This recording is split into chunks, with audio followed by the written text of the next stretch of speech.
All right, my name is Professor Amy. We all wave and say hello, Professor Amy. Okay, we have a few things that we have to go over before we get started. Number one, you are welcome to take videos and photographs. We would love for you to tag at Market Museum and Mount Science Toronto and hashtag ScaryFest so we can enjoy the photos as well. Now we have a few rules to go over. So I'm going to get all my friends to take one hand, go over top your heart, take your other hand, raise your hand to the sky. Repeat after me, please. I promise. Safety first.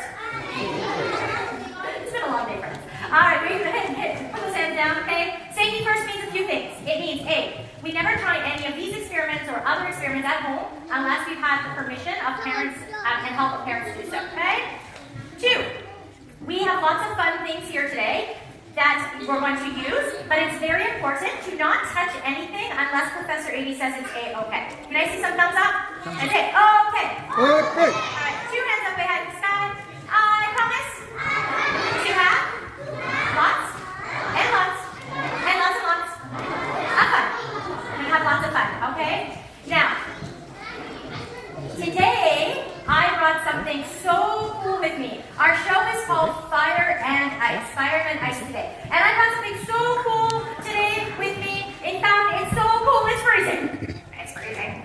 It's so cold that I can't actually touch it with my fingers because if I touch it with my fingers will freeze and I may get something that is called frostbite.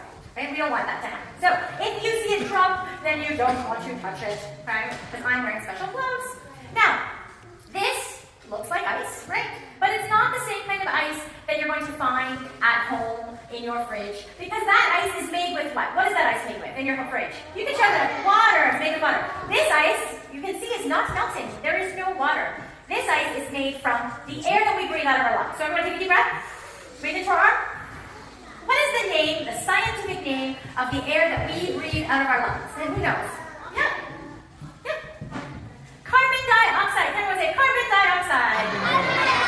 So, some fancy scientists, much smarter than I am, they take carbon dioxide gas, squish it all together, we say they pressurize it, and they freeze it to a temperature of -79 degrees. So if I touch it with my fingers, then I might burn my fingers, it feels like it's burning, and I might get something called frostbite.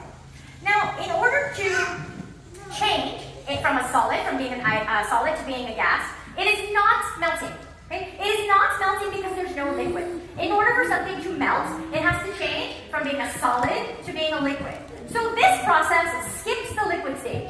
This process has its own name. So when we go from a solid straight to a gas, we call that sublimation. Can you say sublimation? Sublimation. All right. Now, in order to sublimate, we need some heat. And Susie the spoon, she's hotter than the dry ice. She's not hot, but she's hotter than the dry ice.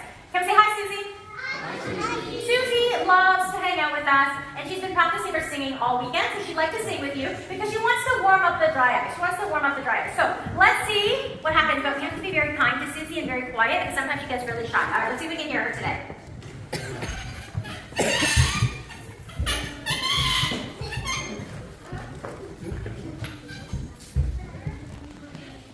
See if she's loud.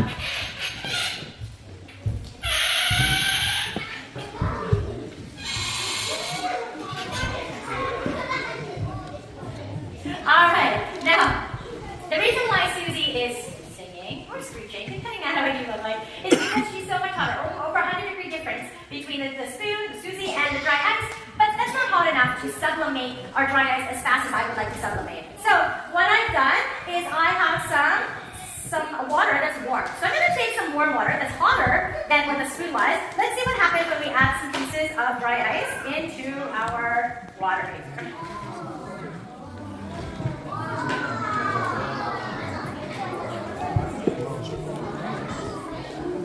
Now, once it sublimates, once it becomes dry ice, once it becomes into carbon dioxide gas, it is safe to touch because it's the same gas that we breathe in and out. Now, for example, most of you have probably had carbon dioxide before. Who here has had a fizzy drink before? A pop or a sparkling water?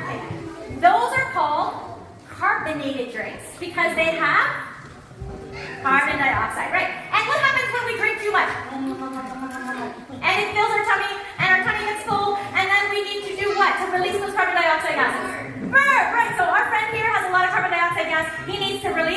excuse us while we have a burp. Excuse me. Excuse me.